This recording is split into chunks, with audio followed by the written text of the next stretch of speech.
सारंगखेडा येथे मंगल कलश यात्रेचे जल्लोषात स्वागत, आदिवासी नृत्याने वेधले लक्ष। राज्याच्या निर्मिती, प्रगती, योगदान देणाऱ्यांची माहिती तरुण पिढीला व्हावी, यासाठी राष्ट्रवादी काँग्रेसच्या अजित पवार गटाकडून काढण्यात आलेली गौरव महाराष्ट्राचा मंगल कलश यात्रा काल सारंगखेडा येथे पोहोचली। या ठिकाणी पदाधिकारी व कार्यकर्त्यांनी यात्रेचे जल्लोषात स्वागत करण्यात आले। सारंगखेडा येथे शहादा दोंडाईच्या रस्त्यावरील वाघेश्वरी मातेच्या प्रांगणात मंगल कलश यात्रेचे आगमन झाले।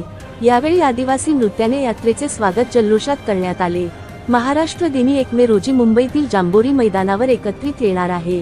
1 मे ते 4 मे असा 4 दिवसांचा गौरवशाली महाराष्ट्र राष्ट्रवादी काँग्रेसच्या वतीने आयोजित करण्यात आला आहे। मंगल कलशात पवित्र जल व किल्ल्यांवरील मातीचे एकत्रीकरण केले जाईल। या मंगल कलश यात्रेत सजविलेल्या स्थावर एक कलश ठेवण्यात आला असून या कलशामध्ये त्या भागातील पवित्र जल, किल्ल्यांच्या परिसरातील माती एकत्र करण्यात येत आहे। नंदुरबार जिल्ह्यातून सारंगखेडा, प्रकाशा, रावलापाणी, तोरणमाळ, धडगाव, जयनगड, कोंढावळ, नंदुरबार आदी संस्कार, संस्कृती, नृत्य, खाद्यसंस्कृतीचे दर्शन घडविले जाणार आहे। त्यासोबतच हुतात्म्यांच्या कुटुंबियांचा सत्कार केला जाणार आहे। यावेळी राष्ट्रवादी काँग्रेसचे प्रदेश उपाध्यक्ष आमदार अनिल पाटील, राष्ट्रवादी काँग्रेसचे जिल्हाध्यक्ष डॉक्टर अभिजित मोरे, जिल्हा परिषदेचे माजी अध्यक्ष भरत गावेत, माजी जिल्हा परिषद सभापती रतन पाडवी, माजी जिल्हा परिषद सदस्य मोहन शेवाळे, राष्ट्रवादी युवक जिल्हाध्यक्ष सीताराम पावरा पक्षाचे, राष्ट्रवादी काँग्रेसचे शहादा तालुकाध्यक्ष संतोष पराडके, शहादा शहराध्यक्ष सुरेंद्र कुवर आदीसह हजारो कार्यकर्ता उपस्थित होते।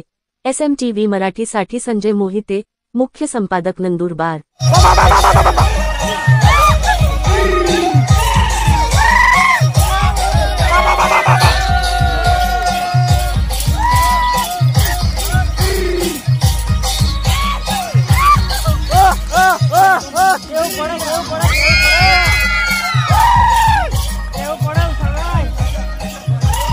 यात्रेनिमित्त महाराष्ट्रातल्या प्रत्येक राज्याच्या कानाकोपऱ्यातून, प्रत्येक विभागातून 65 वर्षापूर्वी स्वातंत्र्यासाठी ज्यांनी ज्यांनी लढा दिलेला असेल,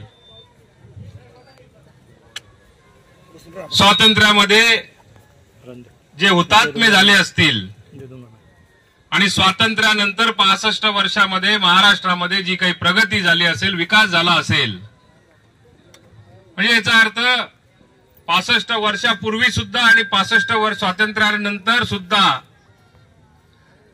संयुक्त महाराष्ट्राची निर्मिती झाल्यानंतर